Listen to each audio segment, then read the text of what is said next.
أعوذ بالله من الشيطان الرجيم بسم الله الرحمن الرحيم قل كفى بالله بيني وبينكم شهيدا يعلم ما في السماوات والأرض والذين آمنوا بالباطل وكفروا بالله أولئك هم الخاسرون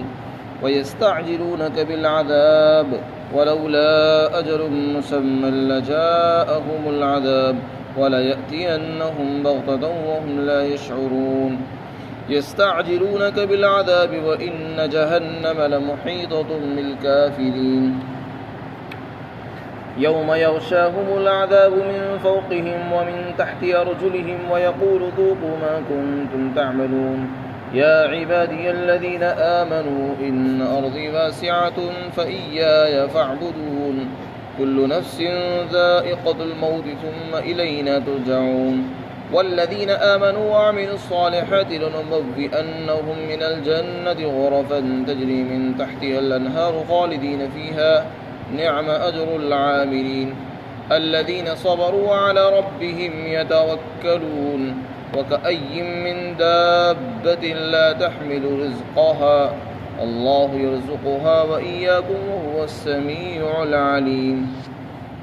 اور اے پیغمبر آپ کہہ دیجئے کہ اللہ تعالیٰ میرے اور تمہارے درمیان بطور گواہ کے کافی ہے، اور وہ ان تمام چیزوں کو جانتا ہے جو آسمانوں میں اور زمین میں موجود ہے، اور جو لوگ باطل پر ایمان لائے اور اللہ کا انکار کیا یہی لوگ نقصان والے ہیں، اور یہ لوگ آپ سے عذاب کی جلدی مچاتے ہیں۔ دیکھو، اگر عذاب کے لیے متعین وقت نہ ہوتا تو عذاب ان پر آ جاتا، اور ضرور البتہ عذاب ان پر اچانک سے آئے گا کہ ان کو خبر بھی نہیں ہوگی، اور یہ لوگ آپ سے عذاب کی جلدی مچاتے ہیں، حالانکہ جہنم کافروں کو گھیرے ہوئے ہوگی، ان کو گھیر لے گی جس دن عذاب ان کے اوپر چھا جائے گا، ان کے اوپر کی طرف سے، ان کے پیروں کی طرف سے بھی،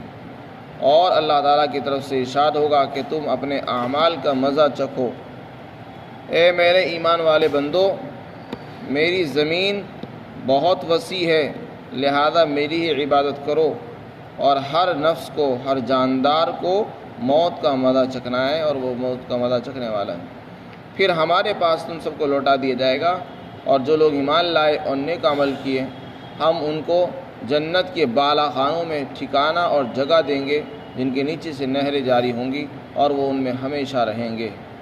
اور عمل کرنے والوں کا بہترین اجر ہے جن لوگوں نے صبر کیا اور اپنے رب پر بھروسہ کرتے تھے۔ اور کتنے جانور ہیں جو اپنا رزق اٹھائے ہوئے نہیں پھرتے، اللہ ہی ان کو رزق دیتا ہے، اور تم کو بھی رزق اللہ دیتا ہے، اور وہ خوب سننے والا جاننے والا ہے۔ اس سے پہلی آیات میں مشرکین کی طرف سے بے جا مطالبات، معجزات کے سلسلے میں بے جا مطالبات کا تذکرہ فرمایا گیا تھا، اور اس کی تردید کی گئی تھی۔ مشرکین کی طرف سے بطور ہردرمی کے کہا جاتا تھا کہ ہم جو مطالبہ کرتے ہیں جس معجزے کا، وہ معجزہ کیوں نہیں اتارا جاتا؟ تو اس کا جواب دیا گیا تھا کہ دیکھو، معجزات کا بھیجنا اللہ کے اختیار میں ہے، اور اگر معجزہ ہی چاہیے تو قرآن سے بڑھ کر اور معجزہ کیا ہو سکتا ہے؟ کیا ان کے لیے قرآن کافی نہیں تھا؟ وغیرہ۔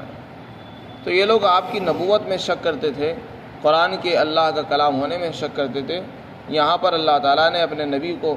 خطاب کرتے ہوئے فرمایا کہ دیکھو، آپ ان کو یہ کہو، تم مجھے نبی مانو یا نہ مانو، قرآن کو اللہ کا کلام تسلیم کرو یا نہ کرو، مجھے اس کی کوئی پرواہ نہیں ہے۔ جس اللہ نے مجھے بھیجا ہے نبی بنا کر، جس اللہ نے میرے اوپر قرآن اتارا ہے، اسے پتہ ہے کہ میں نبی ہوں، وہ میرے اور تمہارے درمیان گواہ ہے، اور گواہی کے لیے بس اس کی بات کافی ہے، تمہارے انکار کرنے سے میرے اوپر کچھ فرق پڑنے والا نہیں ہے۔ تو یہ وہ بات ہے جس سے انسان کو تسلی ہوتی ہے، تو تسلی کے اللہ تعالیٰ نے فرمایا کہ آپ ایسے لوگوں کو یہ جواب دو جو نہیں مانتے، تو زبردستی کسی کو منوایا بھی نہیں جا سکتا۔ ایسے لوگوں کو کہو کہ تمہیں نہیں ماننا نہ مانو، تمہیں جہنم میں جانا جاؤ، لیکن مجھے تو اللہ نے نبی بنایا ہے، تمہارے انکار کرنے سے میری نبوت پر فرق نہیں پڑے گا۔ جس نے بنایا بس وہ جانتا ہے، وہ گواہ ہے، اور اس کی گواہی ہمارے لیے کافی ہے۔ اور صرف نبوت ہی نہیں، وہ تو ہر چیز کا علم رکھتا ہے، آسمان و زمین کی ہر چیز کو، ہر ذرے کو جانتا ہے۔ مجھے اللہ نے نبوت عطا فرمائی، اس کا بھی اس کو علم ہے، اور مجھے اللہ نے کن کن ذمہ داریوں سے نوازا ہے وہ بھی جانتا ہے، اور تم کیا کر رہے ہو تمہارے اعمال کو بھی جانتا ہے۔ پھر آگے ارشاد فرمایا، جو لوگ اللہ کو چھوڑ کر باطل کو پر یقین رکھتے ہیں اور اللہ کا انکار کرتے ہیں تو یہ لوگ حقیقت میں نقصان والے ہیں۔ جن کو قرآن بتایا جا رہا ہے، حدیث بتائی جا رہی ہے، اور اللہ کے نبی سمجھا رہے ہیں، پھر بھی وہ حق چھوڑ کر باطل پر ایمان رکھتے ہیں، ایسے لوگ حقیقت میں نقصان والے ہوں گے۔ اگرچہ وہ دنیا میں جتنے بھی باطل فرقے ہیں سب مسلمانوں کو بے وقوف سمجھتے ہیں، لیکن اللہ تعالیٰ فرماتے ہیں انجام کے اعتبار سے یہی لوگ نقصان میں ہوں گے۔ مسلمان کو لوگ بے وقوف سمجھے، پاگل سمجھے، لیکن مسلمان مرنے کے بعد کامیاب ہوگا۔ پھر دوسری طرف مشرکین کی طرف سے یہ بھی کہا جاتا تھا، جب ان کو کہا جاتا کہ دیکھو ایمان لاؤ، اور اگر تم ایمان نہیں لاؤ گے تو اللہ کا عذاب بھی آ سکتا ہے، اللہ کا عذاب آ جائے گا، اور جب تم اس میں گرفتار ہو جاؤ گے پھر کوئی توبہ قبول نہیں ہوگی، نہ معافی ہوگی، نہ چھٹکارا ہوگا۔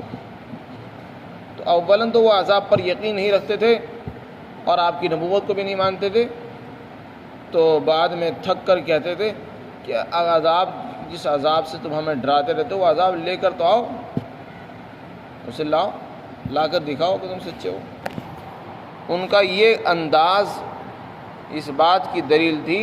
کہ اولاً تو ہمیں عذاب کا یقین ہی نہیں ہے، تمہاری یہ باتیں سب ڈرانے کے لیے ہیں، جیسے بچوں کو ڈرا دیا جاتا ہے، اسی طرح کی باتیں تم ہم سے کرتے ہو، انہیں عذاب سے ہمیں ڈراتے رہتے ہو۔ عذاب کوئی چیز نہیں ہے، نہ کوئی عذاب آنے والا ہے، اور اگر آنے والا ہوتا تو آتا کیوں نہیں، اب تک کیوں نہیں آیا؟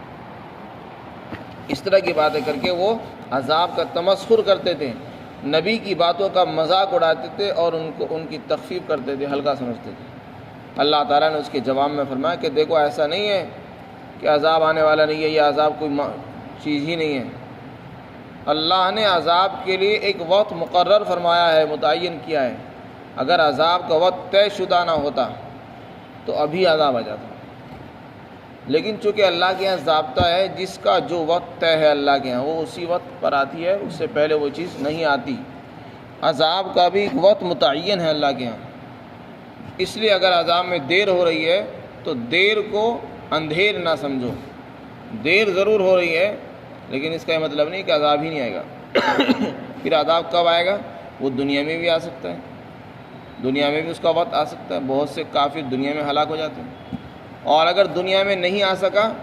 تو جیسے ہی کسی کافر کی موت آتی ہے تو موت سے ہی اس پر عذاب شروع ہو جاتا ہے، موت کے وقت کی سختی، پھر قبر کی سختی، پھر حشر کی سختی، پھر جہنم کا عذاب، اس کے بعد وہ مسلسل ہمیشہ کے لیے عذاب میں اور تکلیفوں کے اندر، مصیبتوں میں رہتا ہے۔ اس کے بعد ارشاد فرمایا کہ یہ لوگ عذاب کے بارے میں بات کر رہے ہیں، عذاب جب آئے گا نا تو اچانک سے آئے گا، انہیں خبر بھی نہیں ہوگی، لہذا اس کو ہلکا مت سمجھیں۔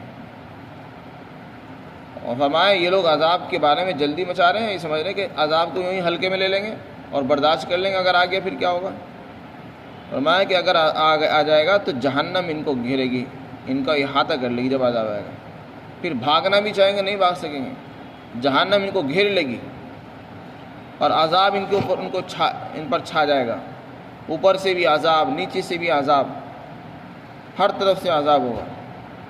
اور پھر نہ بھاگ سکتے، نہ اوپر جا سکتے، نہ زمین کے اندر جا سکتے ہیں، اور اللہ کی طرف سے اعلان ہوگا کہ اب اپنے اپنے کرتوتوں کا، اپنے اعمال کا مزہ چکھیے، نہ بھاگنے کی گنجائش ہے، نہ اوپر کو کودنے کی گنجائش ہے، نہ نیچے زمین میں گڑنے کی گنجائش ہوگی۔ فرمایا اب عذاب کا مزہ چکھیے۔ یا عبادی الذین آمنوا ان ارضی واسعۃ فایای فاعبدون، یہ آیت کریمہ علامہ بغوی فرماتے ہیں ان مسلمانوں کے بارے میں نازل ہوئی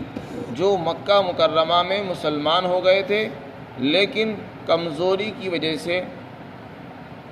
وہ وہیں رہ گئے اور ہجرت نہیں کر سکے اور اپنے ایمان کو چھپا کر رکھا اور پریشان رہتے تھے، کیونکہ اگر وہ اپنے ایمان کو چھپاتے تو حالات کی وجہ سے ان کو مشکلات کا سامنا کرنا پڑتا۔ تو اپنے ایمان کو چھپا چھپا کر رکھتے تھے۔ مکہ کے اندر بہت سے مسلمان ہجرت کر کے جا چکے تھے، کچھ حضرات نے مکہ سے حبشہ ہجرت کی، اور بہت سے صحابہ نے مدینہ منورہ ہجرت فرما لی۔ لیکن ہجرت فرمانے کے بعد بھی بہت سے مسلمان وہ تھے جو مکہ میں رہ گئے، کچھ تو وہ تھے جو کمزور تھے، ضعیف تھے، معذور تھے، اپاہج تھے، اور بہت سے وہ تھے جو صحیح تھے لیکن اپنے ایمان کو چھپا کر رکھتے تھے۔ تو یہاں پر اللہ تعالیٰ نے ایسے تمام مسلمانوں کو حکم دیا ہے اور یہ بتایا کہ دیکھو میری سرزمین کوئی چھوٹی نہیں ہے، میری جو زمین ہے وہ بہت بڑی ہے، وسیع و عریض ہے، لمبی چوڑی اللہ نے زمین بنائی ہے۔ کیا ضرورت ہے ایسی جگہ پر رہنے کی جہاں اللہ کا نام کھل کر نہ لیا جا سکے، جہاں اللہ کی عبادت نہ ہو سکے، جہاں دین پر چلنے میں دشواریاں ہوں، جہاں اللہ کا نام لینا جرم سمجھا جاتا ہو، ایسی سرزمین میں، ایسے شہر میں، ایسے ملک میں رہنے کی کیا مجبوری ہے؟ چھوڑو اس کو اور اللہ کی زمین میں کہیں اور جا کر ہجرت کرو جہاں اللہ کا نام لینا میں آزادی ہو، دین پر چلنے میں آسانی ہو، ایسی جگہ جا کر ہجرت کرنا چاہیے۔ یہ حکم دیا انہوں نے۔ چنانچہ اس زمانے میں مکہ مکرمہ سے مدینہ منورہ ہجرت کرنا فرض تھا، اور جو ہجرت نہیں کرتا تھا اس کے ایمان کا کوئی اعتبار نہیں ہوا کرتا تھا۔ جب مکہ فتح ہو گیا پھر ہجرت کرنا فرض نہیں رہا۔ یا عبادی الذین آمنوا کے اندر ان لوگوں کی یہ آیت شریفہ، اس کا شان نزول یہ ہے کہ ان کے بارے میں نازل ہوئی جو مکہ مکرمہ میں رہتے تھے۔ اس میں اللہ تعالیٰ نے بتا دیا کہ ایسی زمین میں رہنے کی ضرورت ہی نہیں ہے جہاں اللہ کا نام نہ لیا جا سکے، اور ہجرت کا مقصد یہی ہے کہ جس ملک میں، جس شہر میں اللہ کا نام لینا جرم ہو، دین پر چلنا دشوار ہو گیا ہو اور دین پر چلنے کو لوگ عیب سمجھتے ہوں، پھر وہاں زمین کو چھوڑ دینا چاہیے۔ ایسی جگہ چلا جائے جہاں دین پر چلنے میں آسانی ہو اور اللہ کا نام کھل کر لیا جا سکے آزادی کے ساتھ، اور یہ فرض ہے، یہ تمام حالات میں فرض ہو جاتا ہے۔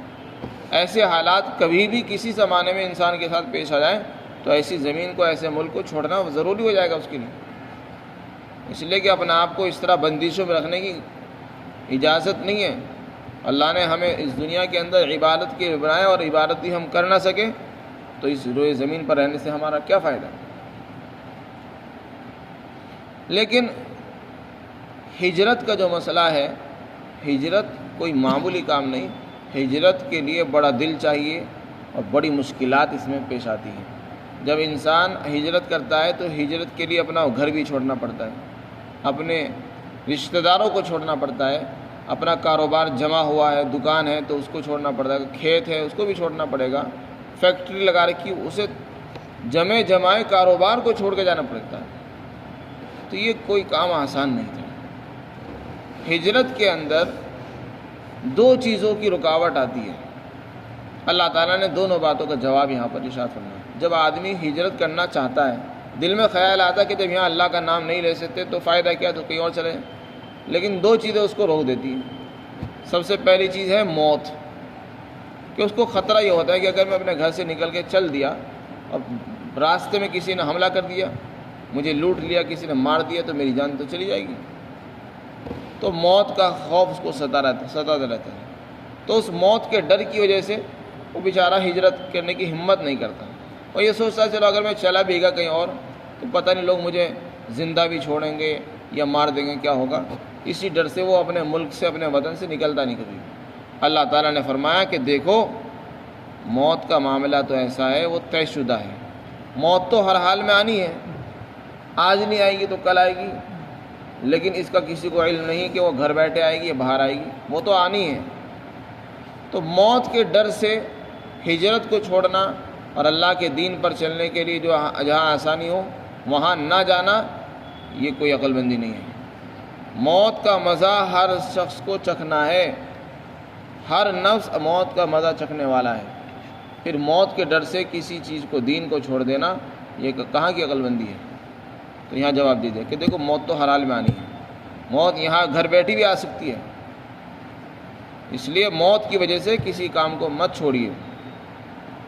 اس کے بعد اگر چلو ہم مان لیتے ہیں راستے میں ڈاکو تمہیں لوٹ لیں، یا تم جہاں ہجرت کر کے جاؤ وہاں کے لوگ تمہیں مار دیں، لیکن آنا تو تمہیں ہمارے ہی پاس ہے۔ گھر بیٹھے ہوئے اگر مرو گے تب بھی ہمارے پاس ہی آؤ گے لوٹ کر، راستے میں اللہ کے راستے میں ہجرت کرتے ہوئے مر گئے تب بھی ہمارے پاس آنا ہے۔ بلکہ اگر اللہ کے راستے میں ہجرت کرتے ہوئے مرو گے تو پھر تم کو ہجرت کا ثواب ملے گا،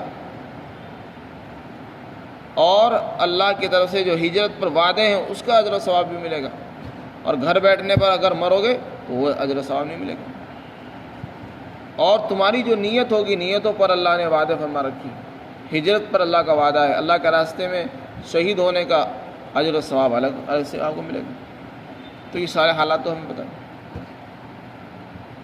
دوسری چیز ہے، دوسرا جو خوف انسان کو ستاتا ہے وہ ہے بھوکا مرنے کا۔ ایک تو موت کا ڈر ہے، موت کے ڈر سے انسان اپنے گھر سے نکلنا نہیں چاہتا کہ کہیں مر نہ جاؤں۔ اگر کہیں لڑائی بھی ہو جاتی تو اس ڈر سے نہیں جاتا کہ میں مر جاؤں گا۔ اگر جنگ ہو رہی، جہاد ہو رہا ہے تو جہاد میں اس لیے نہیں جاتا کہ اگر میں مر گیا تو میرے بچوں کو کیا ہوگا۔ اسی طرح دوسرا ڈر انسان کو جو ستاتا ہے ہجرت کرنے سے وہ ہے بھوک، کہ میں بھوکا نہ مر جاؤں۔ یہاں تو میرا جمع کاروبار ہے، دکان بھی ہے، فیکٹری بھی ہے، بزنس ہے، نوکری ہے، سب کچھ ہے، اور اس کو میں چھوڑ کے چلا جاؤں، اولا تو پتہ نہیں کاروبار سیٹ کرنے میں کتنا وقت لگ جائے، ملے بھی نہ ملے، ایسا نہ ہو کہ بھوکا مرنا پڑے اور میں یہاں سے بھی چلا جاؤں ہاتھوں سے۔ تو فرمایا کہ دیکھو یہ ذہن سے نکال دو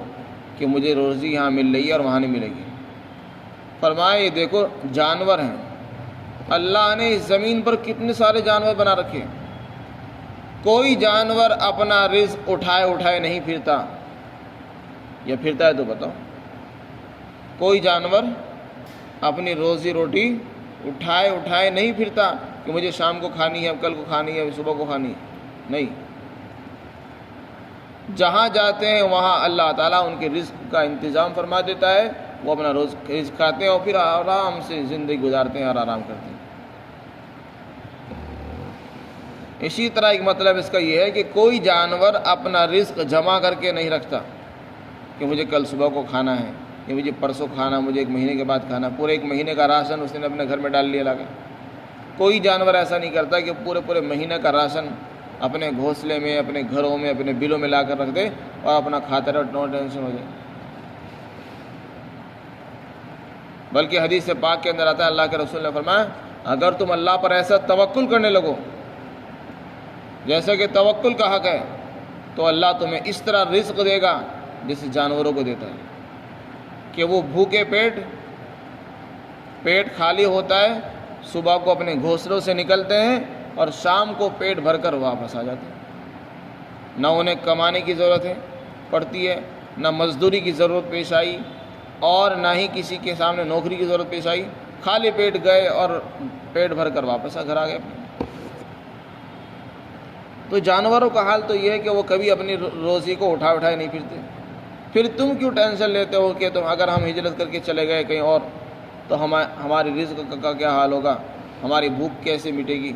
اور ہم بھوک سے تو نہ مر جائیں۔ تو میں ایسا نہیں، جب انسان اللہ کے لیے قدم باہر نکالتا ہے تو اللہ کی مدد اس کے ساتھ ہوتی ہے۔ اور اللہ نے وعدہ فرمایا وَمَن يُهَاجِرْ فِي سَبِيلِ اللَّهِ يَجِدْ فِي الْأَرْضِ مُرَاغَمًا كَثِيرًا وَسَعًا، جو آدمی اللہ کے لیے اللہ کے راستے میں ہجرت کرتا ہے تو پھر وہ کشادہ جگہ پائے گا، اللہ تعالیٰ اس کے لیے راہیں کھول دیتے ہیں۔ مدینہ منورہ میں کتنے صحابہ نے ہجرتیں کی، تو کیا سب لوگ بھوکے مر گئے؟ نہیں، اللہ تعالیٰ نے سب کے لیے راستے نکالے، ان کو گھر بھی ملا، کھانا بھی ملا، ٹھکانہ بھی ملا، اور ساتھی بھی مل گئے۔ انصار نے ان کو اپنا بھائی بنا لیا، اپنی میراثوں میں، اپنی زمینوں میں، اپنی جائیدادوں میں حصہ بھی دیا، اور اپنے کاروبار میں شریک کیا۔ تو جب تک انسان قدم نہیں اٹھاتا اس وقت تک اس کو خطرہ شیطان ڈالتا رہتا ہے، لیکن جب قدم نکال لیتا ہے تو پھر سارے راستے کھل جاتے ہیں۔ اسی کو فرمایا کہ ہر نفس کو موت کا مزہ چکھنا ہے، پھر ہمارے پاس لوٹ کر آنا ہے۔ پھر جو لوگ ایمان لائیں گے، اچھے اعمال کریں گے، ہم کو جنت کے بالا خانوں میں جگہ دیں گے، اور ان کے نیچے سے نہریں جاری ہوں گی، اور عمل کرنے والوں کا بہترین اجر ہوگا۔ یہ وہی لوگ ہوں گے جنہوں نے صبر سے کام لیا اور اللہ پر توکل کرتے تھے۔